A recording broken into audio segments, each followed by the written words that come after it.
भाई मैं मौलाना आज़ाद उर्दू यूनिवर्सिटी के चांसलर की हैसियत से जो मुझे इख्तियारात दिए गए हैं, मैं उसके तहत जनाब शाहरुख ख़ान साहब को जो फ़न व शफ़ाक़त के मैदान में इनकी जो गैर मामूली खिदमात हैं, उनके लिए मैं इनको ऑनररी डॉक्टरेट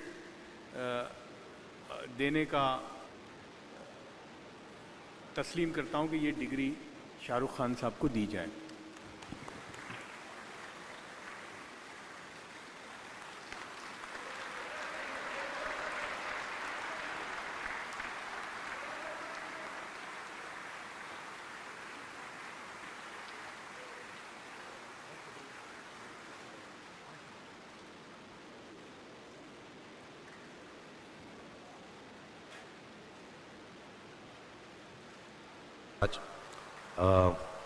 सबसे पहले तो मौलाना आज़ाद नेशनल उर्दू यूनिवर्सिटी का बहुत बहुत शुक्रिया। ज़फ़र साहब आपका बहुत शुक्रिया, परवेज़ साहब आपका बहुत शुक्रिया, जितने फैकल्टी मेंबर्स यहाँ पर हैं, जितने स्टूडेंट्स यहाँ पर हैं, जितना स्टाफ पूरी यूनिवर्सिटी का है। क्योंकि मुझे मालूम नहीं कि मैं इस ऑनर के काबिल हूँ या नहीं, लेकिन अब आपने दे ही दिया है तो मैं बहुत खुश हूँ। और मुझसे ज़्यादा खुशी एक्चुअली अगर मेरे फादर और मदर होते उनको होती, क्योंकि मेरे जो फादर थे वो तालीम में बहुत मानते थे, खुद बहुत पढ़े लिखे थे, एम ए LLB थे। मौलाना आज़ाद साहब को बहुत मानते थे, फ्रीडम फाइटर थे खुद। ऐसा मैंने सुना है कि उन्होंने एक इलेक्शन भी लड़ा था एज एन इंडिपेंडेंट कैंडिडेट और उनकी ज़मानत ज़ब्त हो गई थी मेरे फादर की। तो वो बहुत ही ज़्यादा हक़ में थे और बहुत खूबसूरत उर्दू और पर्शियन खुद बोलते थे। जो कुछ मुझे थोड़ा बहुत इल्म है बातचीत करने का वो उन्हीं की वजह से है। तो उन्हें बहुत खुशी होती कि आज मैं इस यूनिवर्सिटी में हूँ और आप सब लोगों की वजह से, सारे फैकल्टी की वजह से मुझे ये ऑनर मिला है। और मेरी मम्मी को और भी ज़्यादा खुशी होती क्योंकि मैं उनके बर्थ प्लेस हैदराबाद में मुझे अवार्ड मिल रहा है। So I take this as a very big responsibility in the field of education and in the field of Urdu and languages, that through my work, whatever little I can do, I promise, I will make sure that I take it to the best of my capabilities. So thank you very much for honoring me, and thank you for having me here, and thank you everybody for being so kind and so generous. Thank you so much. आप लोगों से ऐसा कुछ नहीं कह सकता जो आप पहले से नहीं जानते। सॉरी, मुझे बहुत गर्मी लग रही थी इसलिए मुझे वो उतारना पड़ा, वरना मैं पहने रखता। लेकिन सिर्फ 2-4 बातें बोल दूंगा मैं आपको, क्योंकि मैं यहाँ पर आया हूँ और मुझे बहुत फ़ख्र होता है जब तालीम कोई हासिल करता है। मैं भी सराफ साहब को भी यही बता रहा था, मुझे खुद जो है बहुत प्राइड होती है जब लोग पढ़ाई लिखाई करते हैं। मुझे लगता है तालीम से ज़्यादा अहम कोई भी चीज़ दुनिया में नहीं है। और जैसा मैंने आपसे कहा, इस वक्त ये जो आपका मुकाम है, ये जो उम्र है आपकी, इस उम्र में आप में सबसे ज़्यादा जज्बा होगा, सबसे ज़्यादा ब्रेन सेल्स होंगे और सबसे ज़्यादा बाल होंगे। कुछ सालों बाद जज्बा भी कम हो जाएगा, बाल भी कम हो जाएंगे, ब्रेन सेल्स भी कम हो जाएंगे।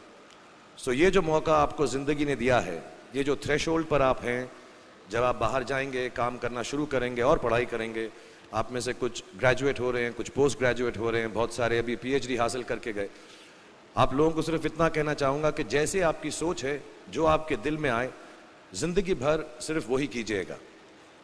क्योंकि जब आप मेरी उम्र के होंगे या अपने माँ बाप की उम्र के होंगे, अपने टीचर्स की उम्र के होंगे, तो कहीं ना कहीं दिल में कोई ना कोई रिग्रेट रह जाती है कि मैंने वो क्यों नहीं किया। तो हर लड़के और हर लड़की को मैं सिर्फ यही कहूँगा, प्लीज़ जो दिल में आए इस उम्र में ज़रूर कीजिएगा। मेरे जो वालिद थे, मैंने जैसे बताया बहुत पढ़े लिखे थे, तो उन्होंने बहुत गरीब भी थे, उनको कभी कोई नौकरी नहीं मिली, हार्डली उनके पास पैसे होते थे। जो भी बिज़नेस उन्होंने शुरू किया, इतनी तालीम हासिल करने के बाद भी वो फेलियर ही रहा। लेकिन उन्होंने बहुत प्यार दिया, और क्योंकि उनके पास पैसे नहीं होते थे तो मेरे हर जन्मदिन पे अपनी कोई पुरानी चीज़ मुझको दे दिया करते थे। तो पहली पुरानी चीज़ जो, और बहुत बड़ा चढ़ा के उर्दू में अच्छे अच्छे अल्फाज यूज़ करके मुझे इम्प्रेस करते थे कि बहुत अच्छा प्रेजेंट दिया है मुझको। तो वो मुझे पहली चीज़ उन्होंने मुझे, ये मैं हर जगह पर बोलता हूँ, स्कूल के बच्चों के फंक्शन पे, येल यूनिवर्सिटी में, एडिनबरा में, क्योंकि आप लोग सब अपनी लाइफ के उस थ्रेशोल्ड पे हैं जहाँ से आपको कामयाबी हासिल करनी है इंशाल्लाह। सो पहली चीज़ जो उन्होंने मुझे दी थी, उन्होंने मुझे अपना शतरंज का सेट दिया था, टूटा फूटा सा। वो शतरंज हर रोज़ खेलते थे। हनुमान मंदिर के जो हेड प्रीस्ट थे, पंडित थे, उनके साथ रात को जाके मेरे वालिद जो हैं शतरंज खेलते थे। और उन्होंने मुझे कहा कि शतरंज से आप ज़िंदगी के बारे में बहुत कुछ चीज़ें सीख सकते हैं। पहली ये कि कोऑपरेशन और साथ मिलजुल कर काम कैसे करना है। दूसरी ये कि ज़िंदगी में आगे बढ़ने के लिए कभी कभी पीछे भी हटना पड़ता है। तीसरी ये कि जो छोटे लोग होते हैं, जो आप समझते हैं, कई लोग ऐसी बात मानते हैं, जो पॉन्स होते हैं, जो प्यादे होते हैं, उनकी सबसे ज़्यादा इज्जत करना ज़िंदगी के अंदर। कोई भी इंसान छोटा नहीं होता, हमेशा हमेशा ज़िंदगी में काम आता है। और कामयाबी हासिल करने के लिए आखिरी बात शतरंज ये सिखाती है हमको कि कभी कभी जिस चीज़ से सबसे ज़्यादा लगाव होता है, जैसे रानी से अमूमन हो जाता है, कभी कभी उसे भी सैक्रिफाइस करना पड़ता है आगे बढ़ने के लिए। दूसरी चीज़ जो उन्होंने मुझे दी, मेरे पास है वक्त, 2 मिनट बोल सकता हूँ मैं, सॉरी। दूसरी चीज़ जो उन्होंने मुझे दी थी, वो एक टाइपराइटर दिया था। आज के ज़माने में आई डोंट थिंक किसी को, बहुत सारे बच्चे होंगे यहाँ पे जिनको मालूम भी नहीं होगा टाइपराइटर कैसा लगता है। अब सब कंप्यूटर पे काम करते हैं। तो टाइपराइटर के ऊपर जब आदमी लिखता है और अगर गलत लिखता है तो उसको मिटाने में बहुत तकलीफ होती है। So you have to be very diligent, बहुत ध्यान से लिखना पड़ता है। हम गलती नहीं कर सकते। और टाइपेक्स यूज़ करते थे टाइप को निकालने के लिए, कभी उंगली फंस जाती थी उसकी कीज़ के बीच में, मगर बहुत मेहनत से, बहुत डिलिजेंस से काम करना पड़ता था। तो जब मैं उस पर टाइपिंग सीखा स्कूल में कॉमर्स करते वक्त, so the only thing I realise is that practice makes you perfect. तो जो भी काम आप जिंदगी में करें उसको डिलिजेंस से करें, ऐसा करें कि कोई गलती ना हो, अपना पूरा दिमाग लगा कर करें, सोच समझ कर करें। ऐसे करें कि ये काम जिंदगी में आपका पहला काम है और इसके बाद आपको मौका नहीं मिलेगा, और शायद ये काम आपका जिंदगी का आखिरी काम है, इसके बाद फिर मौका नहीं मिलेगा। So do it with that kind of diligence. तीसरी चीज़ उन्होंने मुझे कैमरा दी थी, क्योंकि बहुत गरीब थे, वो कैमरा चलता नहीं था बिल्कुल भी, सिर्फ उसके व्यू फाइंडर से बड़ी अच्छी अच्छी तस्वीरें दिख जाती थी, लेकिन खिंचती बिल्कुल भी नहीं थी। और इससे मुझे उन्होंने सीख दी कि जो हमारी क्रिएटिविटी होती है, हम जो भी, कभी कभी हमारी हॉबी होती है, कभी कभी हमारा उससे प्यार होता है, लेकिन हम उसको अपनी नौकरी नहीं बना सकते, अपना काम नहीं बना सकते। बहुत कम लोग ऐसे फॉर्चुनेट होते हैं जैसे मैं हूँ कि जो मेरी हॉबी थी, जिस चीज़ से मुझे प्यार था, कलाकारी से, एक्टिंग से, वो मेरा पेशा भी बन गया। अमूमन ऐसा होता नहीं है, लेकिन जो हमारी कला है, चाहे वो पोएट्री है, चाहे वो लिखना है, चाहे वो पेंटिंग है, चाहे जो भी चीज़, गाना है, अकेले में गाना है, हमारी क्रिएटिविटी ज़रूरी नहीं है कि दुनिया एक्सेप्ट करे। जैसे उस कैमरा की तस्वीरें दिखती नहीं हैं, लेकिन उसमें देखने से खूबसूरत लगता है हर कुछ, वैसे ही आपकी जो क्रिएटिविटी है वो अपने लिए रखें, क्योंकि ज़िंदगी में कभी ना कभी, कहीं ना कभी ऐसा मुकाम आएगा जब आप बहुत अकेला फील करेंगे। हो सकता है दुख का समय भी आए, उस वक्त आपकी जो क्रिएटिविटी है वो आपकी सबसे अच्छी दोस्त होगी, दुनिया उसको माने या ना माने। मैं बहुत ख़राब पोइट्री करता हूँ, लेकिन जब भी दुखी होता हूँ तो लिख लेता हूँ। सराफ साहब से मैं अब सीखना भी चाहता हूँ। मैं रेख्ता पे जाऊँगा, मुझे लगता है ये कमाल की साइट है, थोड़ी मैं शायरी वगैरह सीखूँगा। मेरी शायरी बहुत ख़राब है कि हमने तुम्हारी याद में रो रो के टब भर दिए, वो आए और नहा कर चल दिए। इस लेवल की पोइट्री है। लेकिन जब दुख होता है, ये भी बैठकर जब लिखता हूँ तो बहुत दिल को शांति मिलती है। आखिरी चीज़ मेरे वालिद ने मुझे दी थी, वो दोनों मिक्स है, मैं जल्दी ख़त्म करता हूँ क्योंकि आप लोगों के पास वक्त नहीं है, आप लोगों को अपनी डिग्रीज लेनी है, सोच रहे होंगे इतना वक्त ज़ाया कर रहा है हमारा ये। तो मैं जल्दी से बताता हूँ। एक, उन्होंने मुझे कहा एक सेंस ऑफ ह्यूमर हमेशा रखना, ज़िंदगी में हंसते हमेशा रहना, एक चाइल्ड लाइक इनोसेंस ज़रूर रखना।